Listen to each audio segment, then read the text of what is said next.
అధికారంలో ఉన్న ప్రతిపక్షంలో ఉన్న ఆస్తులు పెంచుకునే విషయంలో తగ్గేదేలే అన్నట్లుగా ఉన్నారు తెలుగుదేశం పార్టీ అధినేత చంద్రబాబు.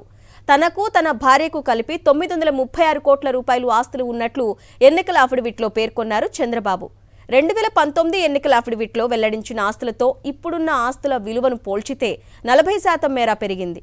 2014లో 176 కోట్లుగా ఉన్న చంద్రబాబు ఆస్తుల విలువ ఇప్పుడు 936.58 కోట్లుగా ఉండడం గమనార్హం. అధికారంలో ఉండగా రాష్ట్రంలో ప్రాజెక్టులు, అభివృద్ధి పనుల్లో భారీగా ముడుపులు దండుకున్నారన్న ఆరోపణలపై కేసులు ఎదుర్కొంటున్నారు టీడీపీ అధినేత నారా చంద్రబాబు.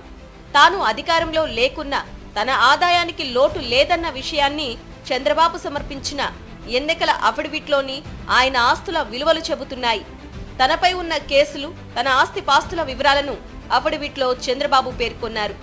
అఫిడవిట్లో పేర్కొన్న ప్రకారం గత 5 ఏళ్లలో చంద్రబాబు, ఆయన సతీమణి భువనేశ్వరి ఆస్తుల విలువ 40% పెరిగింది.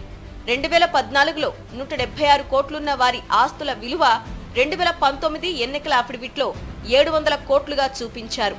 ప్రస్తుతం వారిద్దరి ఆస్తుల విలువ 936.58 కోట్లుగా అఫిడవిట్లో తెలిపారు. 121.41 కోట్ల విలువ చేసే చరాస్తులు, 815.17 కోట్ల విలువైన స్థిరాస్తులు చూపించారు. భువనేశ్వరికి హెరిటేజ్ ఫుడ్స్ లో ఉన్న షేర్ల విలువే 763 కోట్లుగా పేర్కొన్నారు. అలాగే ఆమెకు 1.84 కోట్ల విలువైన బంగారం, 1.09 కోట్ల విలువైన ముత్యాల వజ్రాభరణాలు, 30 లక్షల విలువైన వెండి వస్తువులు ఉన్నట్లు తెలిపారు. అప్పులు 10.31 కోట్లుగా పేర్కొన్నారు.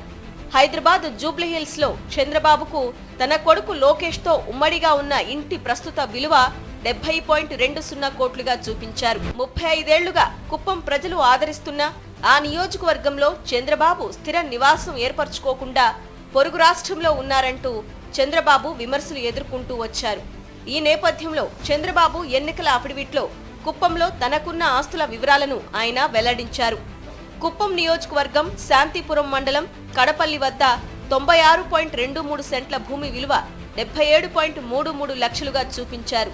ప్రస్తుత మార్కెట్ విలువ ప్రకారం దీని విలువ 2 కోట్లకు పైనే ఉంటుంది. నారావారిపల్లె శేషాపురంలో ఉన్న ఇల్లు విలువ 43.66 లక్షలుగా చూపారు.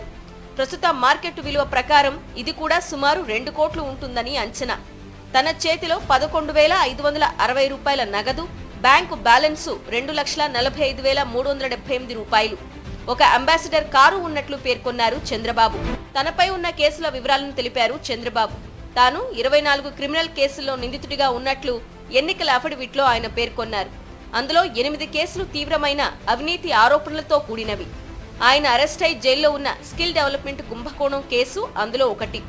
ఉచిత ఇసుక పథకం పేరుతో రాష్ట్ర ప్రభుత్వ ఖజానాకు గండి కొట్టడం, మద్యం డిస్టిలరీలు, బ్రాండ్లకు అక్రమంగా అనుమతులు ఇవ్వడం, రాజధాని ఇన్నర్ రింగ్ రోడ్ అలైన్మెంట్ కుంభకోణం, ఏపీ ఫైబర్ నెట్ కాంట్రాక్టు జారీలో అక్రమాలు, రాజధాని అసైన్డ్ భూముల కుంభకోణానికి సంబంధించిన కేసులు తనపై విచారణలో ఉన్నట్లు ఎన్నికల అఫిడవిట్లో వెల్లడించారు చంద్రబాబు. 2014లో 176 కోట్లుగా ఉన్న చంద్రబాబు ఆస్తుల విలువ అప్పుడు ఆయన అధికారంలోకి వచ్చాక ర్యాపిడ్ వేగంతో పెరిగింది. 2019లో చంద్రబాబు దాఖలు చేసిన ఎన్నికల అఫిడవిట్లో తన ఆస్తుల విలువను 700 కోట్లుగా పేర్కొన్నారు చంద్రబాబు. దీన్ని బట్టి 2014 నుంచి 2019 వరకు, అంటే ఆయన అధికారంలో ఉండగా దాదాపు 524 కోట్ల రూపాయల మేర ఆస్తుల విలువ పెరిగింది. ఇప్పుడు 2024 ఎన్నికల అఫిడవిట్లో 936.58 కోట్లుగా చంద్రబాబు, ఆయన సతీమణి భువనేశ్వరి ఆస్తుల విలువ ఉంది. అంటే చంద్రబాబు అధికారంలో లేకపోయినా ఆయన ఆస్తుల విలువ 40% మేర పెరగడం గమనార్హం.